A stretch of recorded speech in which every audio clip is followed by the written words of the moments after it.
Resolução das questões de matemática da prova do concurso da Prefeitura de Penedo.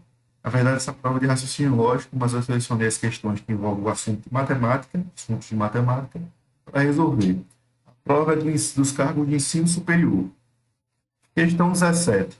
Um casal resolve fazer economias para viajar juntos nas férias. Cada um junta seu dinheiro mês a mês, individualmente, guardando sua quantia em gavetas diferentes. Um parte da quantia de R$ 1 e dobra a cada mês. Parte de R$ 1 e vai dobrando a cada mês. Ó. O outro parte de 8 e acrescenta 56 a cada mês. Se eles decidirem viajar somente no primeiro mês, tiverem a mesma quantia, então com qual quantia o casal viajará? Então a gente tem um que parte de R$ 1 e vai dobrando a cada mês. Então a gente tem um no primeiro mês, depois 2, depois 4, depois 8 e assim por diante. Isso aqui é uma progressão geométrica, um PG. Um PG que a razão é 2 e o primeiro termo é 1. Então a gente tem que o AN, o termo geral dessa PG, é 1 que multiplica a razão, que é 2, elevado a n menos 1. Ou seja, o termo geral é 2 elevado a n menos 1. Já o outro, ele começa com R$ 8 e acrescenta 56 a cada mês. O valor que ele acrescenta é constante, ou seja, a gente tem uma PA. Uma PA, uma progressão aritmética, onde o primeiro termo é 8 e a razão é 56.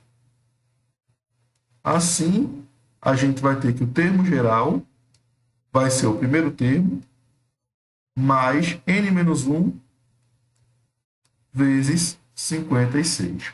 O que a gente quer é determinar esse valor de n, para que as duas quantias sejam iguais. Então, aqui a gente poderia igualar as duas equações, só que vai ser complicado resolver. De um lado eu tenho a equação exponencial, do outro eu tenho a equação linear. Então, uma forma da gente resolver isso é testando, né? Um valor. Vai supondo um valor para n e vai calculando para ver se vai dar igual. Então, aqui, ó, a gente pode supor um valor já grande, para ver se vai dar certo ou não. Vamos supor que o n vale, sei lá, 8.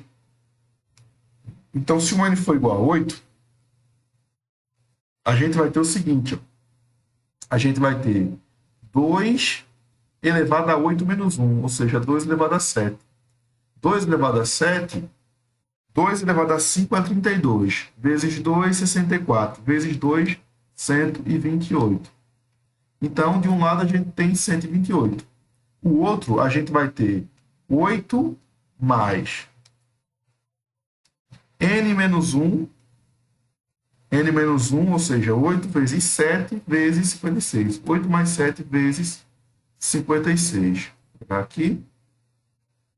Mais 7 vezes 56. Fazer essa conta 7 vezes 56 e somar com 8. Então, a gente vai ter 8 somado com 392, o que dá 400. Então, deu diferente, né? Então, para n igual a 8 não serve. A gente vai supor agora um n maior. N igual a 10. Um n bem maior. Então, a gente vai ter 2 elevado a n menos 1, ou seja, 2 elevado a 9. 2 elevado a 9 é 512. Porque 2 elevado a 10 é 1024. E a outra expressão, que é a PA, a gente vai ter 8 somado com n menos 1. 9 vezes 56. 56 vezes 9 dá 504. Então, a gente tem 8 mais 504, que vai dar 512.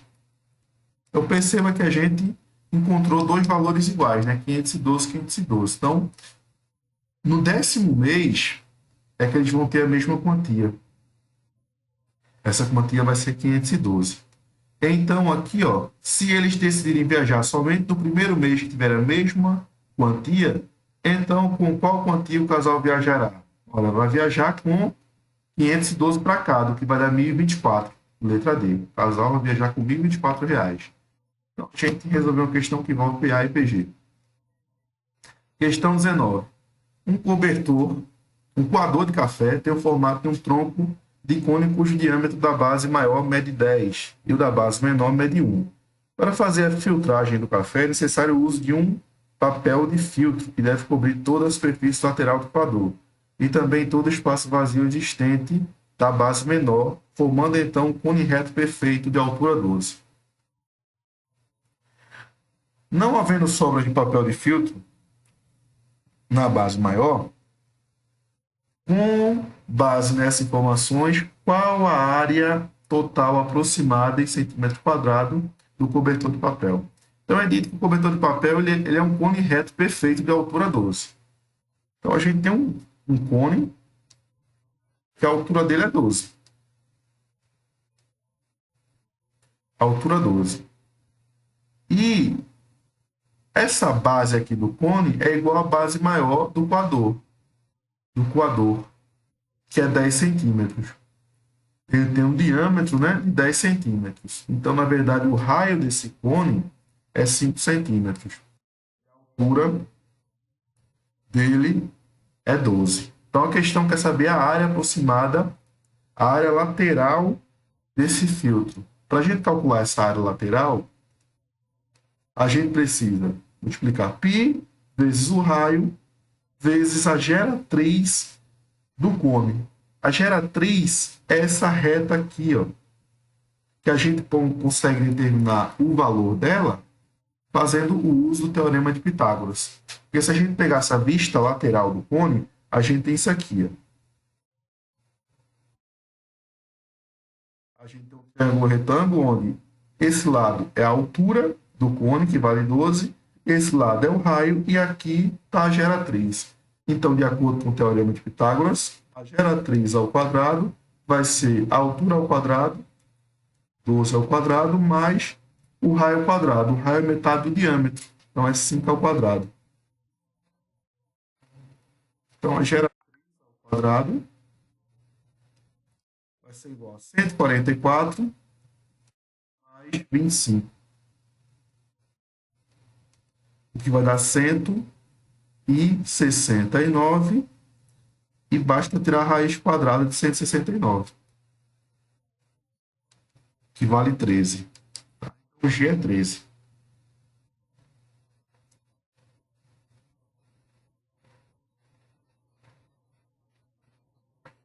Descobriu o valor de G. O raio vale 5 e o π ele diz para usar 3,14. Agora é só calcular a área.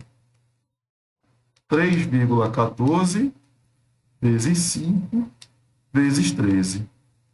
Então, essa área aqui, ó, vai ser 3,14 vezes 65. Tá? Perceba o seguinte, se fosse 3 vezes 65, 3 vezes 65 dá 195. Se você olhar para as alternativas, o que está mais próximo de 195 é a letra D, que de fato é a resposta. Se você multiplicar 3,14 vezes 65, vai dar 204,1.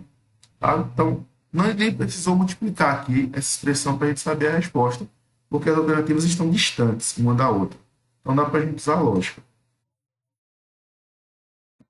Questão 20. A tabela mostra uma pesquisa realizada nos anos de 2015, 16 e 17, sobre as dependências administrativas de escolas do município de Penedo, cidade de grande riqueza histórica e belezas naturais, às margens do rio São Francisco do estado de Alagoas. Conforme os dados informados na tabela no ano de 2017, se os nomes das escolas fossem colocados em uma urna e duas delas forem sorteadas ao acaso e sem reposição, qual a probabilidade percentual aproximada das duas escolas serem da administração privada? Então, eu vou sortear duas escolas e vai ser sem reposição. Eu quero que as duas sejam da rede privada. Então, a probabilidade da primeira escola ser da rede privada é... Quantas escolas da rede privada a gente tem? 11. Esse é o nosso caso favorável. Então, a probabilidade é o caso favorável sobre o caso possível, sobre o total de casos. Ou, se preferir, número de elementos do espaço amostral dividido pelo o número de elementos do evento dividido pelo número de elementos do espaço amostral. Então, aqui, ó, rede privada tem 11 escolas. Então, para a primeira escola da rede privada, a gente vai ter 11 sobre o total, que é 47. Ok. Agora, para a segunda retirada, perceba que não houve reposição, ou seja, vai diminuir a quantidade de escolas. Então, se eu retirei uma escola privada na primeira tentativa, na segunda só vai ter 10 escolas privadas. De um total de 46, porque eu tinha retirado uma, então não vai ser mais 47, vai ser 46. A probabilidade a gente vai ter que multiplicar, por quê? Porque é a probabilidade de eventos sucessíveis e independentes. A gente tem a probabilidade da interseção. Então, a gente multiplica as probabilidades. Eu quero tirar uma escola e a outra. Então, aqui a gente vai ter que multiplicar 10 vezes 11, que vai dar 1.000, vai dar 110, e 47 vezes 46.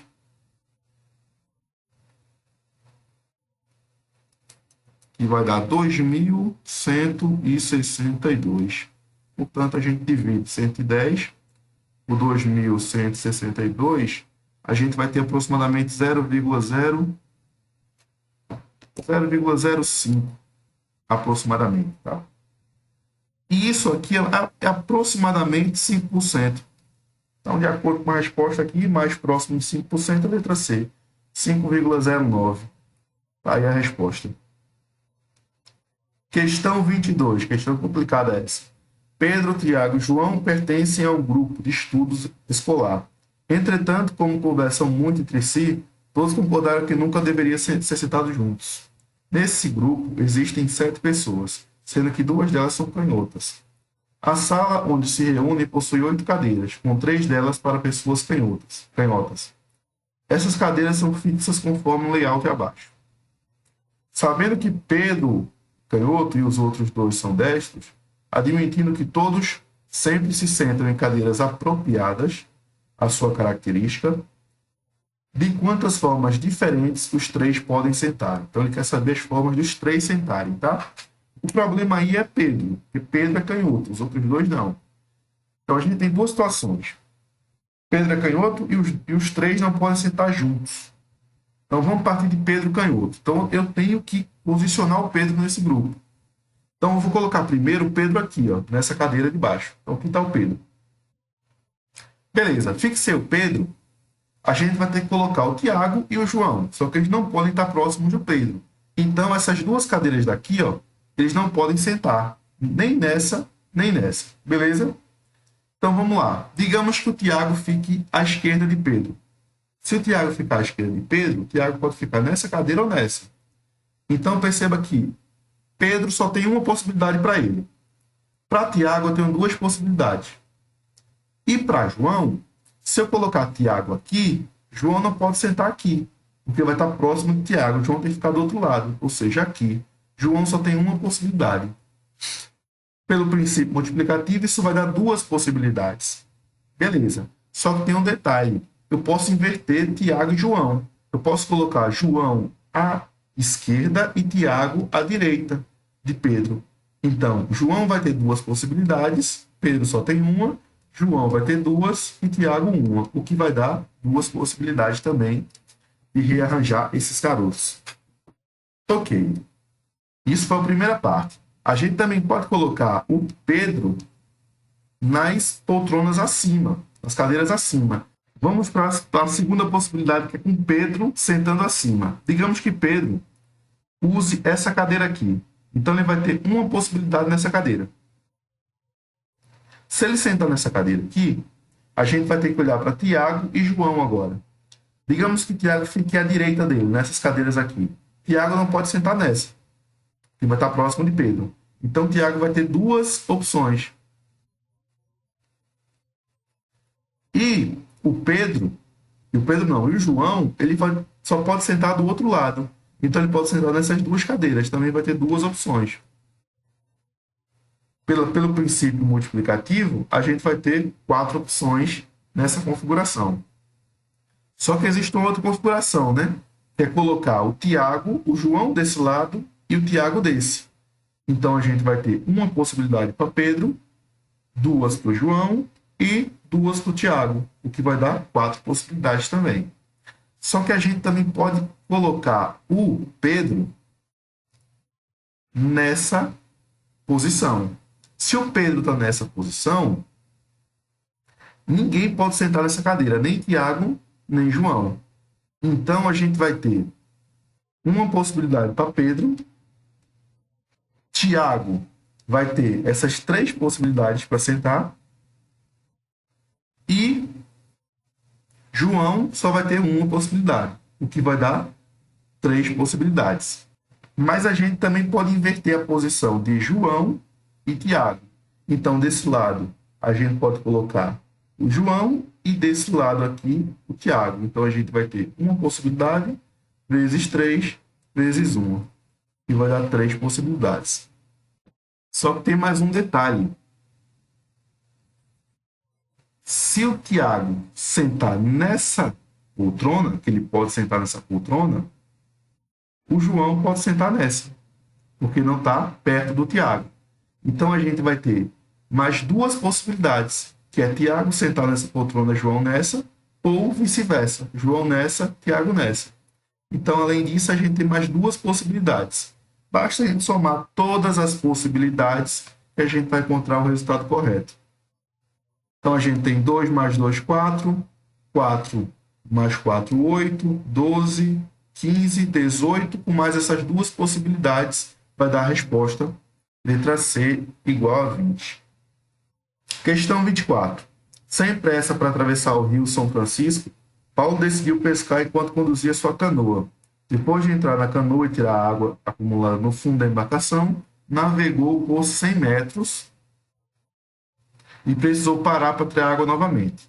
Na oportunidade, lançou sua rede de pesca e capturou 5 kg de peixe pescado. Depois, retirou a água novamente e seguiu. A cada parada que fazia, repetia as mesmas ações. Capturava 5 kg de pescado, fazia o barco ficar cada vez mais pesado e antecipar suas paradas em 5 metros. Sabendo que Paulo navegou 900 metros e não retirou água do barco quando chegou ao destino, quantas vezes a água do barco foi retirada? Perceba o seguinte, ele foi pescar, tirou a água do barco uma vez, teve a primeira retirada. Deslocou 100 metros. Aí tivemos a segunda retirada. Ele retirou a água do barco, pescou e teve que retirar a água do barco novamente. Então, a partir desse ponto, a partir de 100 metros, ele está retirando a água do barco 2 vezes. A primeira vez, quando para, pesca, retira novamente e continua a viagem.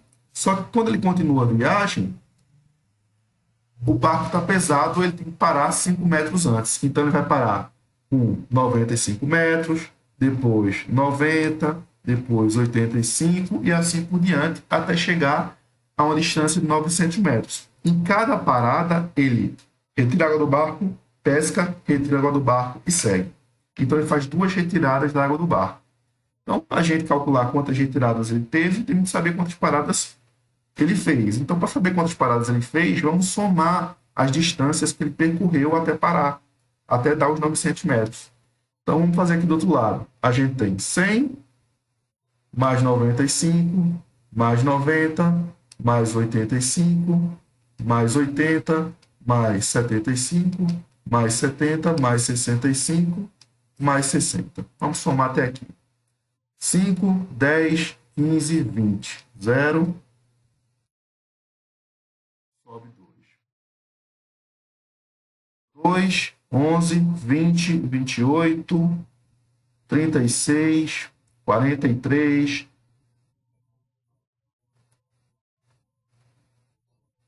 olha só.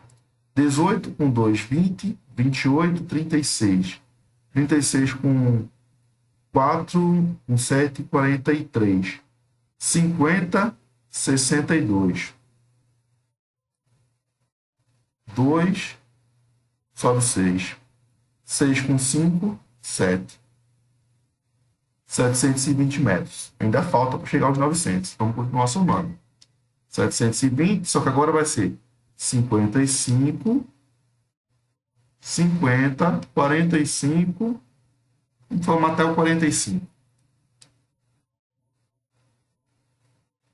10, 0 sobe 1, 3, 8.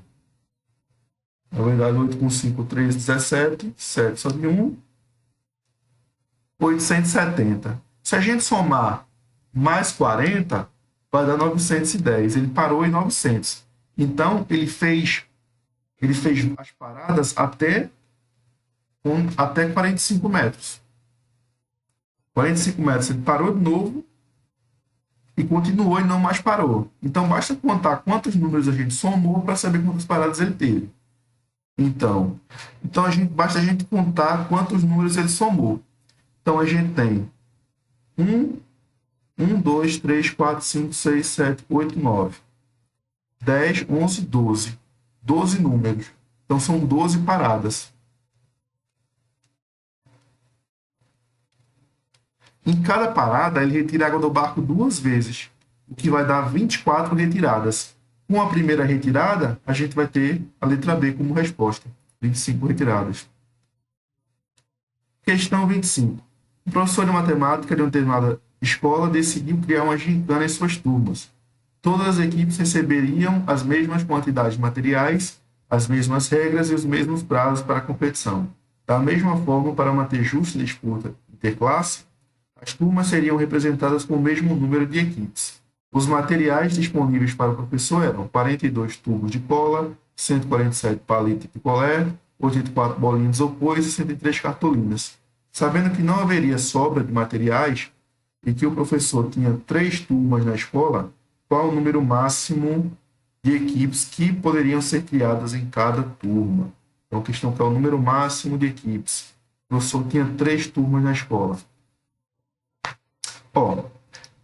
Ele tem que dividir esses materiais entre as equipes, né? Então, todas as equipes receberiam as mesmas quantidades de materiais, as mesmas regras e os mesmos prazos para a competição. Então, ele tem que dividir essa quantidade de materiais entre as equipes. E cada equipe tem que receber a mesma quantidade de material.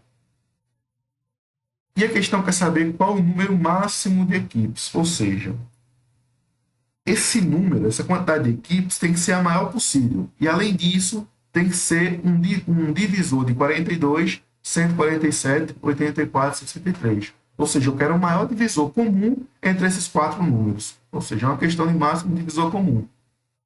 Vamos tentar calcular o máximo divisor comum desses 4 números. Como é que a gente pode fazer isso? A gente pode fazer pela divisão simultânea. 42, 84, 63, 147. Decomposição simultânea. A gente vai procurar números que dividam ao mesmo tempo esses 4 números aí, números primos. A gente pode pensar aqui no 7. Pode pensar no 7, pode pensar no 3 também, né? Vamos pensar no 3 primeiro. 42 para dividir por 3 dá 14. 84 por 3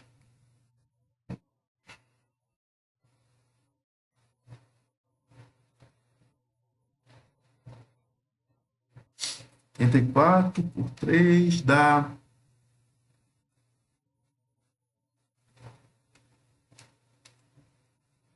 8 por 3, 2. 2 vezes 3, 6, sobra 2, baixo 4, 28. 63 por 3 dá 21. E 147 por 3 dá 49. Agora, todos esses números são divisíveis por 7. 14 por 7 dá 2, 28 por 7 dá 4, 21 por 7 dá 3, 47 por 7 dá 7. Não tem nenhum outro número que divida esses 4 ao mesmo tempo. Então, a gente para aqui. Se fosse uma questão de mínimo múltiplo comum, a gente continuaria até restar 1 em cada divisão, em cada número. Então, aqui, o máximo divisor comum vai ser o produto.